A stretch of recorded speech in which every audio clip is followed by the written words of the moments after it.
요한의 이야기 16번째 시간인데요. 오늘 이 본문의 말씀을 가만히 보면 두 가지의 단어를 주목해서 볼 것이고, 또 그 단어 안에 하나님께서 우리에게 신앙생활이라는 것을 통해서 우리의 마음가짐, 또 성도들의 삶이 어떻게 이루어져야 하는지, 또 예수님의 증거하시는 바 우리가 어떠한 모습으로 살아가야 하는지에 대해서 명확히 알려주시는 그런 말씀입니다. 요한복음을 이해하기 위해서는 이 사도 요한이 꼭 하고 싶은 말, 예수님은 영원한 생수이시다, 생명의 근원이시고 영원한 생명수가 되신다, 이것을 요한은 계속해서 하고 싶어하는 이 요한복음의 주제입니다. 그 주제의 흐름에 쭉 따라오시다 보면 오늘 이 4장에서 사마리아라는 동네 안에 있는 우물가에서 한 여인을 만나 나누시는 대화이죠. 여러 가지 대화들이 오가고 또 예수님의 대답과 이 여인의 대답, 반응들이 오갑니다. 우리가 지난 시간까지 그것을 함께 보았죠.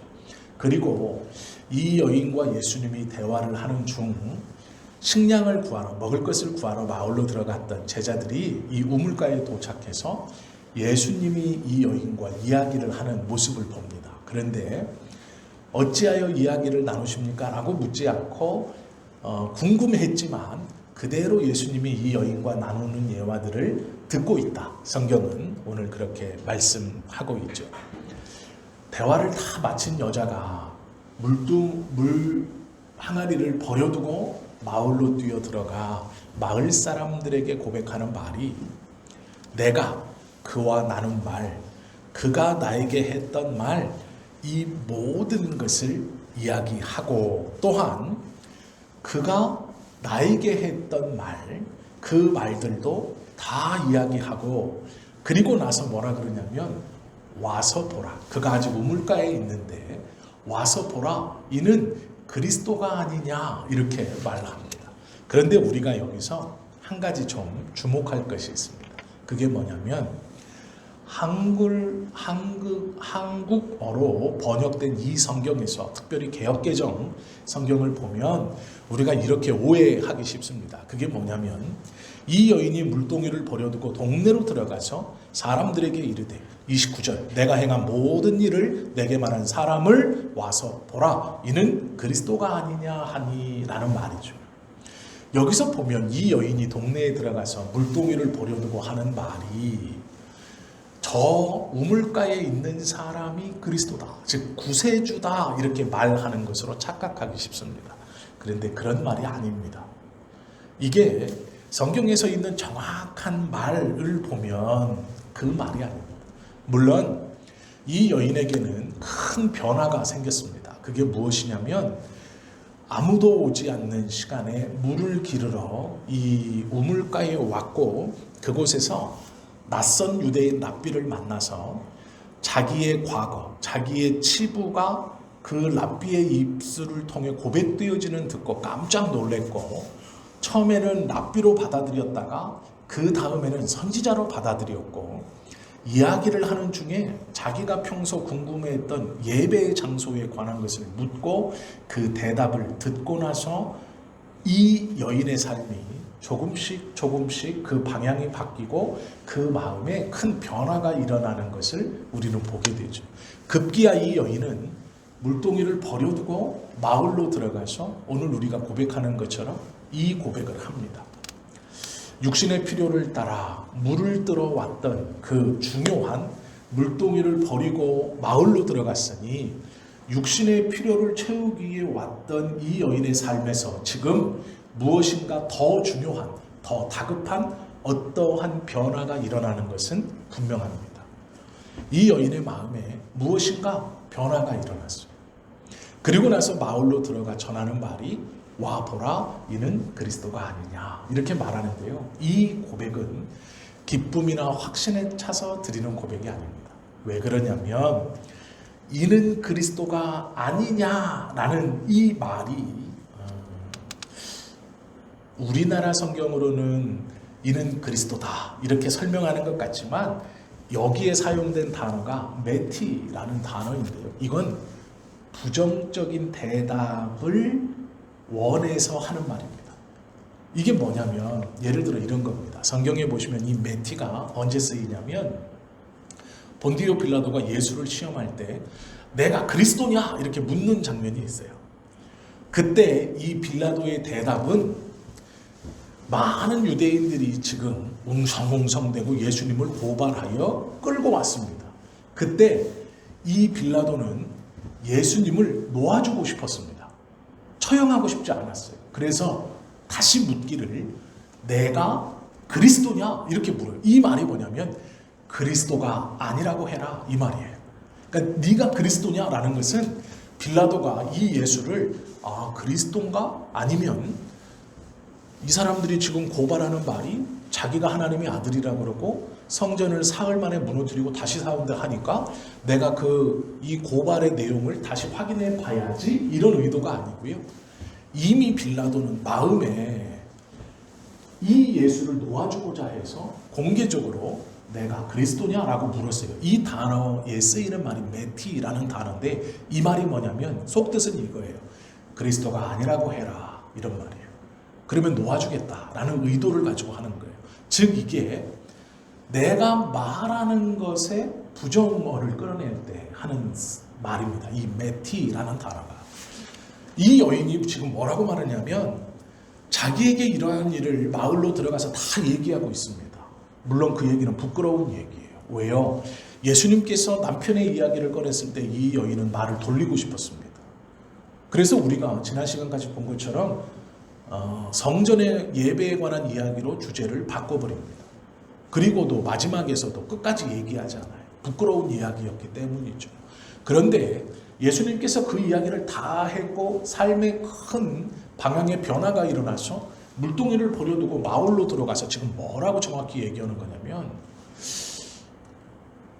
나에게 이런 말을 한 사람이 그리스도일 수도 있습니다. 이런 의미예요. 즉 이게 확신에 차서 던지는 말이 아닙니다. 나와 함께 이야기를 나눴던 저 우물가에 있는 저 랍비가 그리스도다. 그러니 와서 봐라. 이런 말이 아니고요. 그리스도일 수도 있는데 라는 말이에요. 이게 뭐냐면 이 여인의 삶이 완전히 변해서 확신과 기쁨으로 들어가 외쳤다는 소리가 아니고요. 이 메티라는 단어가 주는 의미는 그리스도가 아닐 수도 있는데 이런 의미입니다. 이건 확신해서 자신 있게 탁 전하는 게 아니고요. 내 삶에서 지금 변화가 일어나고 충격이 일어난 건 맞아요. 내가 생각하기에 저 우물가에서 나와 대화를 나눈 저 유대인 남성은 일반적인 랍비는 분명히 아니에요. 그리고 선지자라고 생각했지만 그의 말을 들어보면 여태까지 누구도 해석하거나 풀어주지 못했던 신비한 이야기를 하고 있어요. 그리고 그 이야기를 들을 때 자신의 마음이 요동하는 것을 경험했습니다.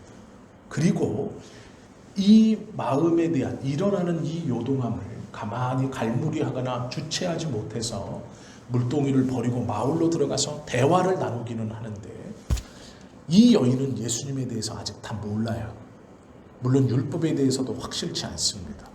그런데 분명 느낌은 있어요.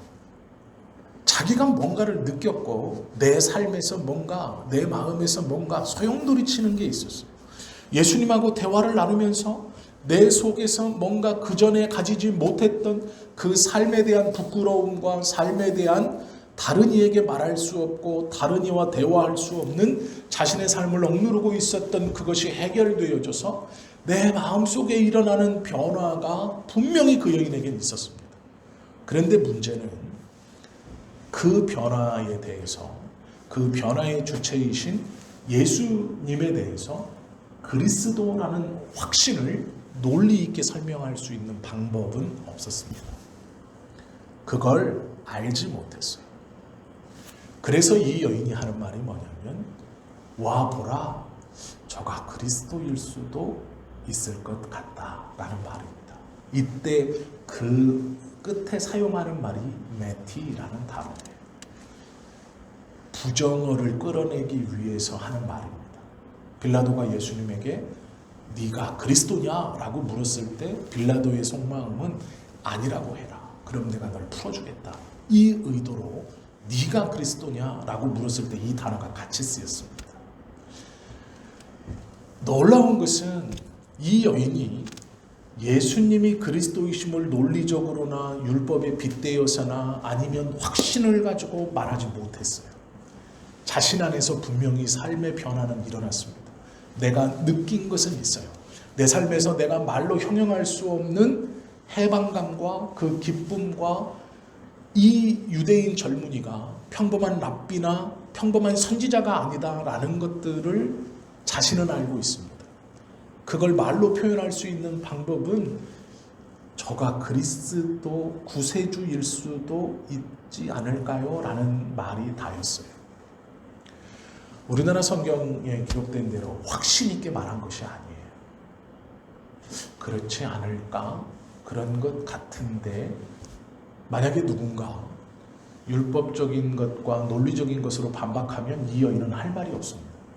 그걸 다시 재반박할 지식이 있거나 그런 학습이 됐거나 그런 이적과 경험을 경험한 적이 없어요.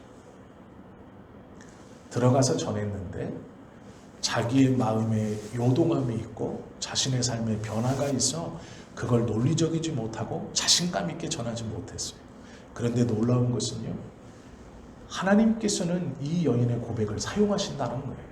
우리가 예수님을 전할 때 예수가 그리스도이시고 너의 삶에서 꼭 필요한 분이시라는 것을 논리적으로 전하지 못할 때가 더 많죠. 누군가에게 예수님을 착착착착착 설명할 수 없을 때가 더 많아요. 그러면 입을 다물고 있어야 되느냐? 그렇지 않다는 거예요.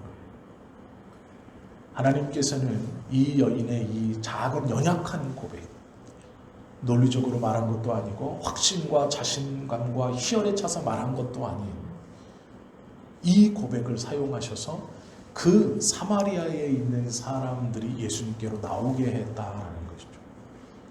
이것이 놀라운 말이에요. 연약한 자의 고백을 사용하신다라는 거죠.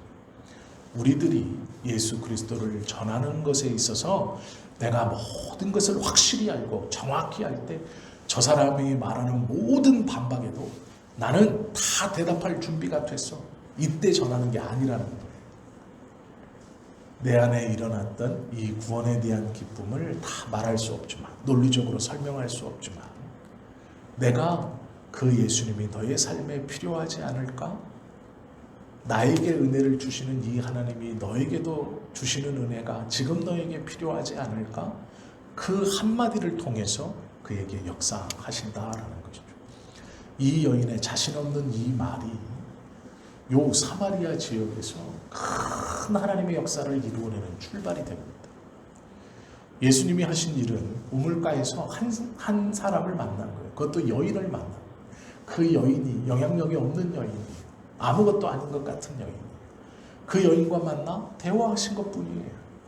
이 여인도 정확한 확신을 가지고 전하는 것이 아니라 구세주인 것 같은데 아닐 수도 있습니다. 이런 말이에요. 그러나 하나님은 그것을 사용하시죠. 우리가 우리의 삶에서 하나님의 은혜를 붙들고 고백하는 삶은 이것과 같아요. 다 설명하지 못해도, 논리적으로 다 말하지 못해도 상관없어요.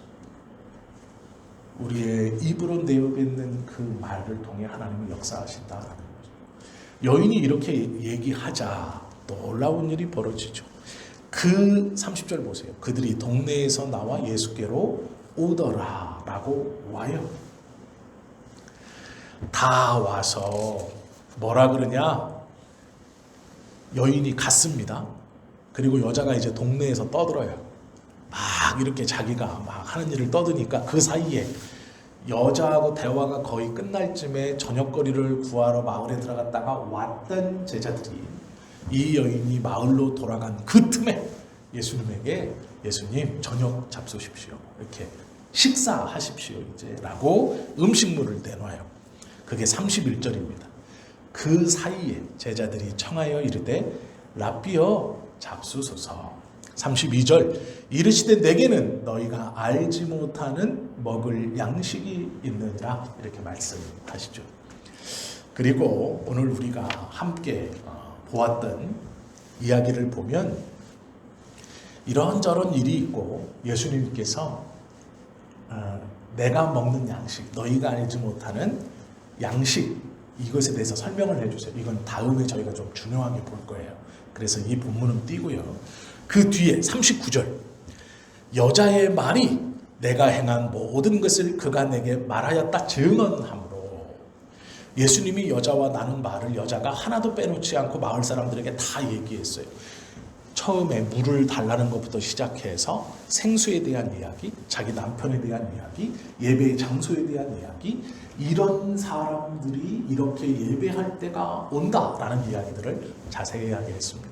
그때 사마리아에서 이 말을 듣고 많은 사람들이 예수께 왔어요. 그래서 39절에 보면 여자의 말이 내가 행한 모든 것을 그가 내게 말하였다 증언하므로 그 동네 중에 많은 사마리아인이 예수를 믿는지라 라고 말해요. 그런데 놀라운 말 하나가 40절에 등장합니다. 그게 뭐냐면 사마리아인들이 예수께 와서 자기들과 함께 유하시기를 청하니 거기서 이틀을 유하시매 라는 말이에요. 이게 뭐가 중요한 말이냐라고 느낄 수 있지만 이 말은 굉장히 중요한 말입니다. 왜 그러냐면 사마리아는 전통적으로 이스라엘 사람들이 지금도 유대인과 사마리아, 이스라엘 사람과 사마리아 사람들은 사이가 좋지 않아요. 지금도. 그런데 이 당시에는 이스라엘 사람들이 보기에 사마리아인들은 이방인들과 종이 섞였고 여호와 하나님을 믿는 사람들이 아니고 그리심산에다가 산당을 세워서 거기서 자기들만의 하나님을 믿고 있다가 그 성전도 회파되자 여러 근본도 없는 산당들로 흩어져서 예배하는, 이스라엘이 보기에 하나님을 욕되게 하고 이방신을 섬기는 사람들이에요. 그래서 이들은 사마리아를 개라고 표현하기를 서슴지 않았던 사람들이 이스라엘 본토 사람들이에요. 그리고 이 부정한 땅 사마리아를 거치지 않기 위해서 갈릴리로 갈 때 요단강을 건너서 이 사마리아를 돌아서 갔어요. 그 정도로 이 사마리아는 남유다와 남쪽에 있는 이스라엘과 갈릴리의 중간에 위치한 제2의 두 번째로 큰 도시였음에도 불구하고 이스라엘 사람들에게 있어서는 오염된 땅, 죄악의 땅, 하나님께 버림받은 땅이에요. 이 땅에 유대인 랍비가 들어갔다는 것도 놀랄만한 일인데 그 사마리아인들이 이 랍비에게 뭐라 그러냐면 우리와 함께 유하십시다. 즉 이곳에서 주무십시오. 이렇게 말해요.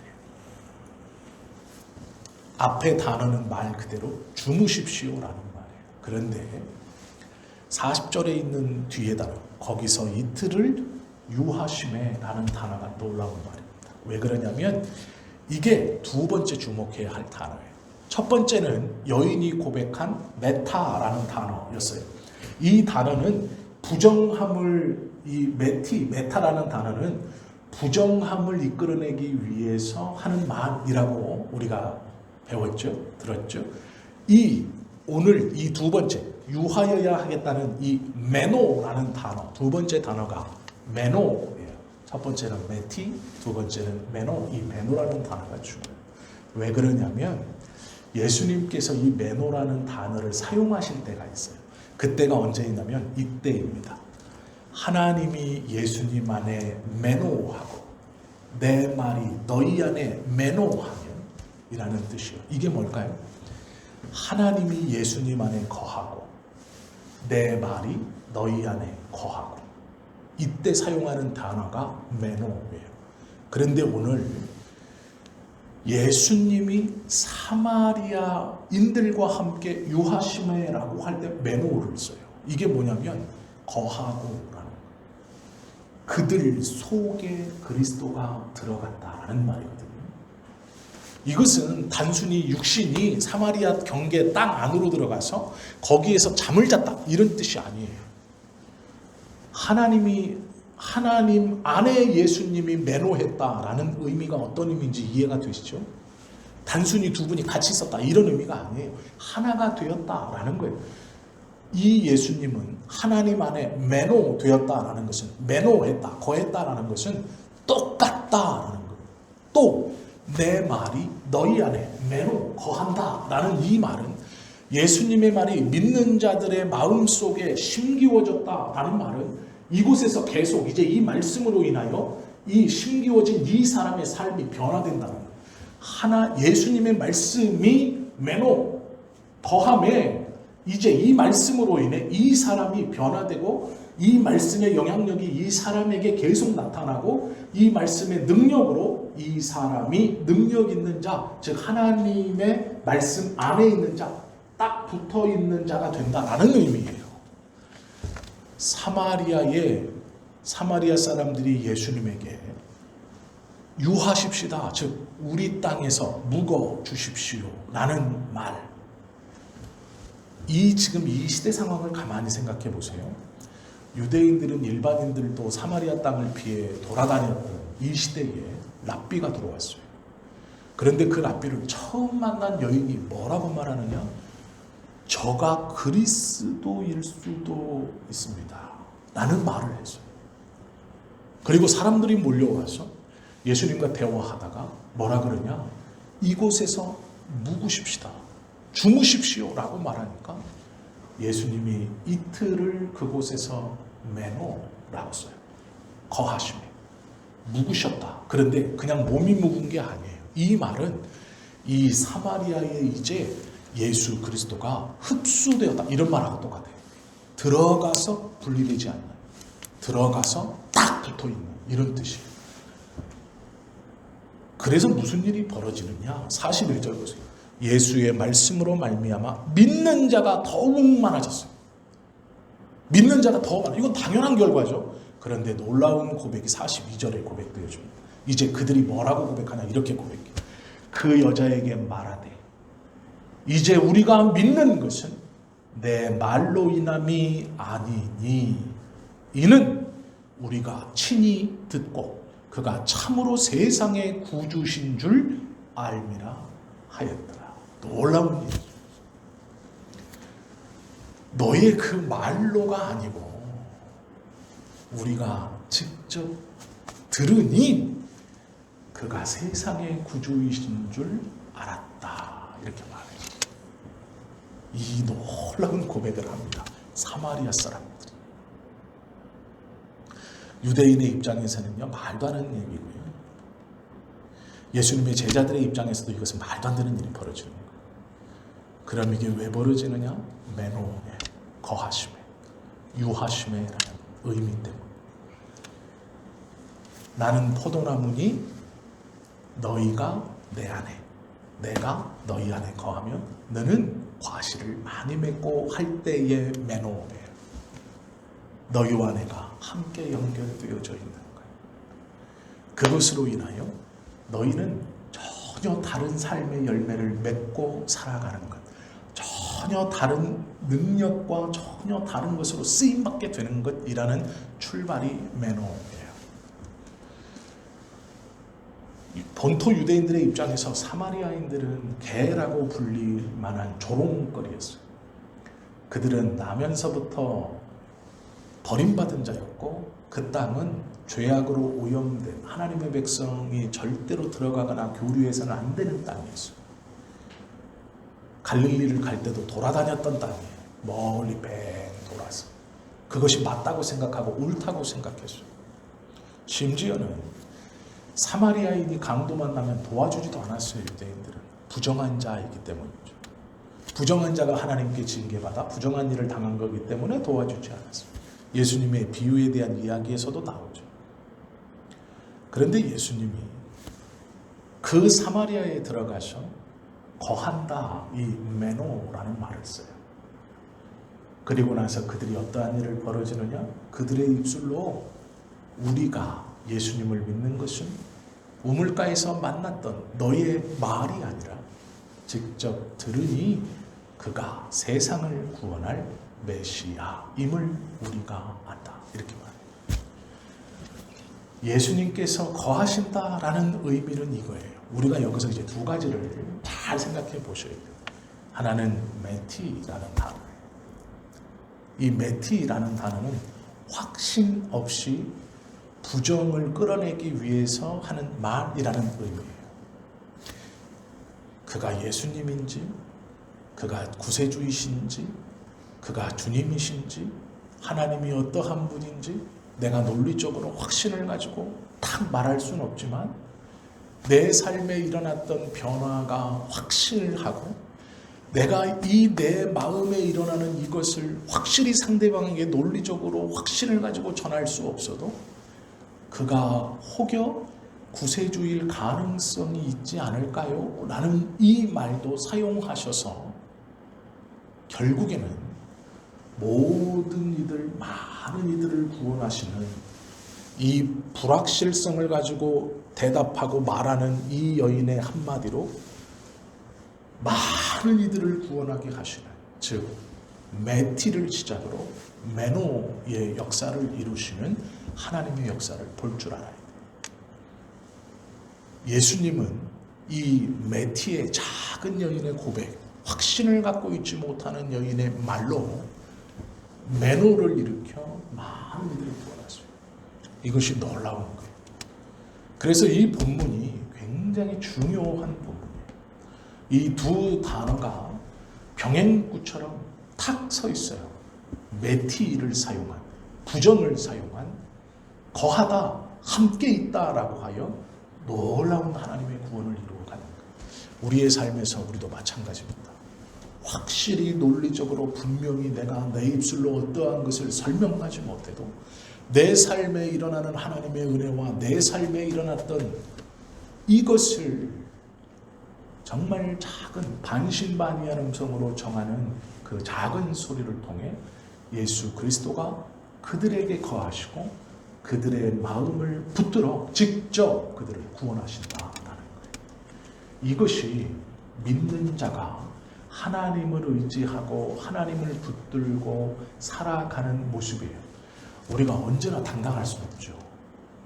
모든 사람에게 논리적으로 내가 만난 하나님 예수 그리스도를 전하면 좋겠지만 그러지 못할 때가 많이 있죠.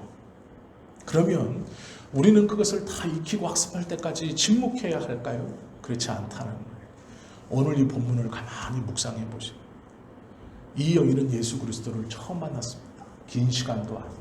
많은 대화를 제자들처럼 나눈 것도 아니에요. 그러나 이 여인은 분명 자신의 삶에 자신의 마음이 변화되는 것을 느꼈어요. 그 변화가 일어났어요. 그리고 물동이를 버리고 마을로 들어갔습니다. 그리고 메티를 하는 거예요. 확실치는 않으나 내 삶에 일어났던 이 이야기를 던지는 것입니다. 그리고 예수님은 그 작은 메티를 출발로 메노를 하세요. 그리고 나서 예수님의 직접적인 말씀이 그들과 함께 거하고 그들이 이제 그것으로 예수가 그리스도이심을 고백하고 안다라고 말해요. 이것이 하나님께서 이루어 가시는 구원의 역사예요. 우리도 이 하나님을 의지하고 믿고 살아가는 사람들, 믿음이 연약한 남편, 어쩌면 믿지 않는 남편에게, 믿지 않는 자녀에게 우리가 예수 그리스도가 너의 삶에 필요해 라는 것을 그들의 언어로 그들의 논리로 불복시켜 설명할 필요는 없어요. 그러면 침묵해야 하느냐? 그렇지 않아요. 우리의 친구들에게 직장에서 어디에서 내가 예수 그리스도를 분명히 전하고 그 예수님에 대한 확신 가운데 살아가고 싶습니다. 물론 좋은 마음이지만 그러지 못할 때가 너무 많죠. 그들은 공격적이고 그들은 나에 비해 논리적인 것 같아요. 그러나 그렇지 않아요.